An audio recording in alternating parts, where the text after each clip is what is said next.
Now, we have been receiving hundreds of nominations for the BBC's Make a Difference campaign, which celebrates those people who go above and beyond to help others. One of them is Dawn Lister from Crowborough. She runs a local pub, the Bricklayers Arms, but she's not just a landlady. She's a one-woman machine, apparently, who provides a listening ear and has raised enough money to buy a series of defibrillators in the town. Dawn is here in the studio, along with Leigh Westwood, who's a community responder, first responder in the Crowborough area. Lovely to see you both. Thank you. Dawn, first of all, I know you've always been one of those people, haven't you? The heart of the community, we're told. Yes, that's what I've been told as well, yes. And what makes you do that? I just care for people. I like seeing people smile. If someone's down, it's in my nature just to try and help them, make sure they're okay and look after them. And things kind of ramped up, didn't they, after you sadly lost your husband, Bill, who ran the pub with you last year. Just tell us about that. It was on Crowborough Carnival night last year. Everything was fine.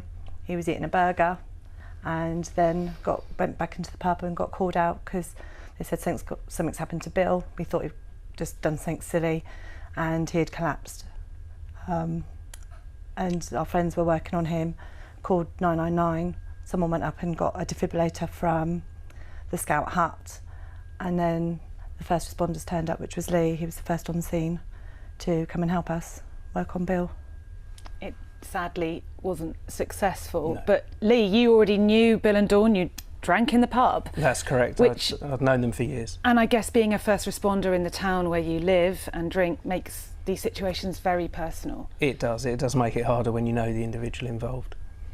So tell us about what Dawn has done over the last year. So following this very sad event, Dawn has been amazing towards our charity. She raised enough for 5 defibrillators in a very, very short space of time. And these devices are just so important in the community. Dawn is doing everything she can to fundraise for our charity. We cannot thank her enough.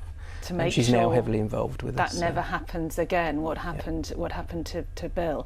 You've got a example device. Yep. We see them around all the time, don't we? But many people, me included, might be a bit nervous about using one in the heat of the moment. Can you reassure us? Yes, any that you see in the public domain, they are fully programmed. You cannot harm anybody with them. They talk you through exactly what you need to do from the start. You just follow the instructions and you will potentially help save someone's life with it. Yeah, amazing work. Dawn, back to you. I know it's nearly a year since Bill died. What would he make of the fact you've been nominated for this award? He'd just be very proud. He'd be chuckling as well because it's like, well, that's what you do, isn't it, Dawny? Of course. But yes, he'd be very proud. He had a good sense of humour. Oh, he did definitely have a very good sense of humour. He was very unique, wasn't he? He was, yes. Very unique, bless him. He was amazing, just brilliant and always supportive and was behind me in whatever I wanted to do, even if he thought, no, you're doing too much. It's like, no, okay, we're doing it. Come on then, we're doing it. Well, we're glad you've done it, and I'm sure he is too. And good luck in it. I know you've reached the final 4, but good luck with the Make a Difference Awards coming up soon. Thank you both. Lovely to meet you. Well, the award nominations are now closed, but you can keep up to date with the nominees like Dawn and the winners on your local BBC radio station at bbc.co.uk/makeadifference. The ceremonies take place across the South East in September.